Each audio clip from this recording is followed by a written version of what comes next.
beelaaf deebuu wajjin dabarsine hangaafa muddamaa waliin lollee diina gaggabsine ayyaanni jaallummaa dumeessaa'ee haroobu nurratti imalli qabsoo keenyaas haa ta'uu gara fuulduraatti.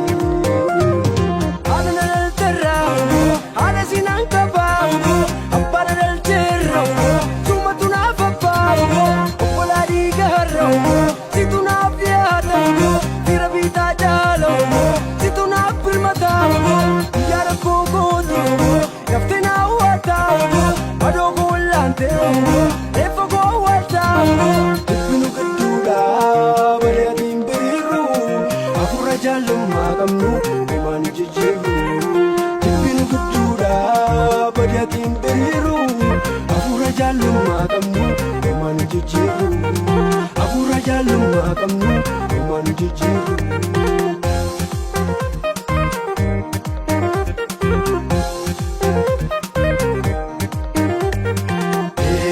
Akkas garaagarummaa akkas beekumsaa akkas naannalummaa akkas siyaasaaf dhiisaa akkas waliin beelofne akkas waliin leebonnaa akkas saggoo bal'anne akkas maa walii baannaa akkas saggoo furachuun akkas ilaa filame akkas dhiigaa filafee akkas jaallantuu dhaame jaallantuu dhaame jaallantuu dhaame jaallantuu dhaame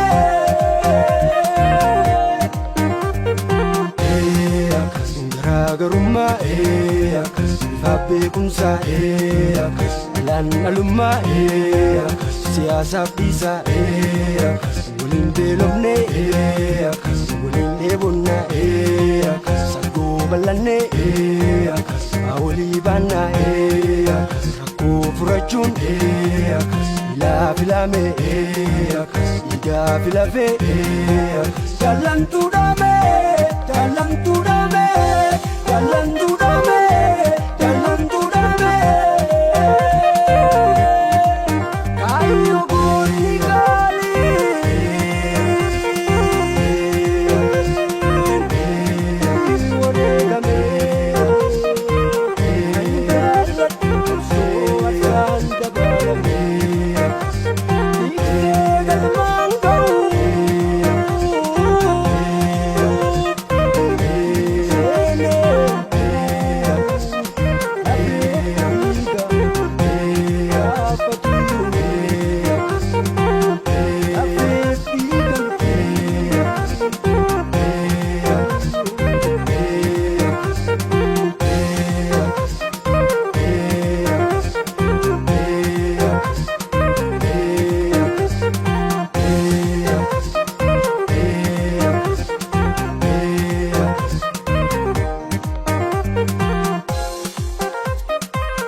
Afura jaalummaa qabnu homaan jijjiirru.